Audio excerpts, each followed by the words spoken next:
Hey, Scarefest fans, it's Joe Lewis of Bonehead Weekly. We're talking zombies, and this one's on Netflix. It's a Netflix exclusive from that man who gave us such great films as Batman versus Superman and the Justice League. Zack Snyder's Army of the Dead. Army of the all right. So this review is going to be a little different. It's got Dave Bautista in it, Garen Dillon, Tig Notaro, some people I really like, some good actors.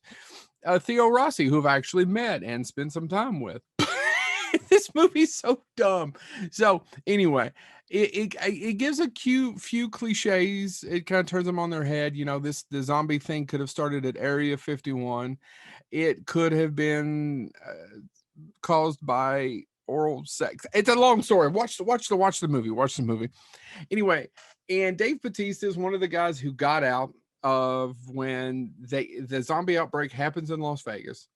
They end up closing Las Vegas. He was in Las Vegas. Him and a few other people got out. They're considered heroes because they saved this one person, whomever it is. Later, we find out that the president is going to nuke Las Vegas because all the zombies are in there and do away with that completely. It makes sense. Rich business person who owned one of the casinos says, hey, the insurance paid me off, but there's still $200 million stuck in my casino. I want you to sneak in, steal the money. I give you $50 million of it, and I keep the 150. And Dave Bautista assembles a strike team to do that, and they go in to steal it, and every damn cliche you can think of happens. And even worse, not only are the cliches terrible, not only is the acting awful, and I like Dave Bautista. I actually think he's a talented guy. If you don't think he's a talented guy, you watch Blade Runner 2049. Seriously, the little scene he's in it, he was amazing, but he's just miscast. And some of these people are dreadful, and the dialogue is dreadful. And then on top of that, so there's this thing called like Chekhov's gun or something, where if you introduce a pistol in the first act and in the third act or second act, somebody's going to get shot by the gun, and then it plays out. So they're walking into the place, and there's all these mummified zombies laying there in the mud. And someone says, oh my God. And he goes, yeah. If it rains, you know, they start twitching and moving again. You think, it's going to rain in Vegas before they get out of here, before the nuclear bomb drops and they get the money. It never does. There's a half a dozen things in this movie that never pay off, that they just introduce and go, never going to see that. This movie is dreadful, but I kind of liked it, even though it sucks. The problem is, let's remove all the shit I just said. Let's remove the terrible acting, the terrible dialogue, the screenplay that goes nowhere. Or here, let me blow something for you.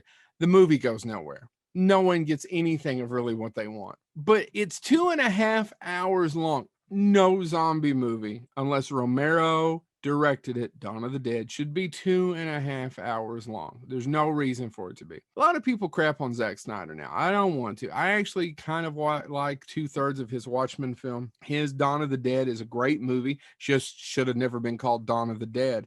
And he gave us 300. 300 changed a lot of things for better or for worse than the way we see movies from that point on. However, this movie's not great.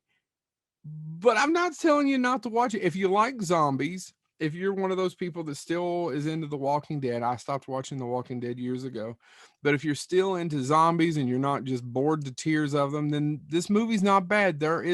I think some of the makeup's not great. The lead zombie, you can clearly see some of the shots does it no favors of kind of seeing the white where they didn't blend it well. And I don't know why they didn't fix that shit with CGI later. Even with all that, I'm not saying that you shouldn't watch this. If you've got Netflix and you're into horror, there's some pretty good scenes in it, but it's just a bad movie. Even for people who really like it, I want you to come explain this to me.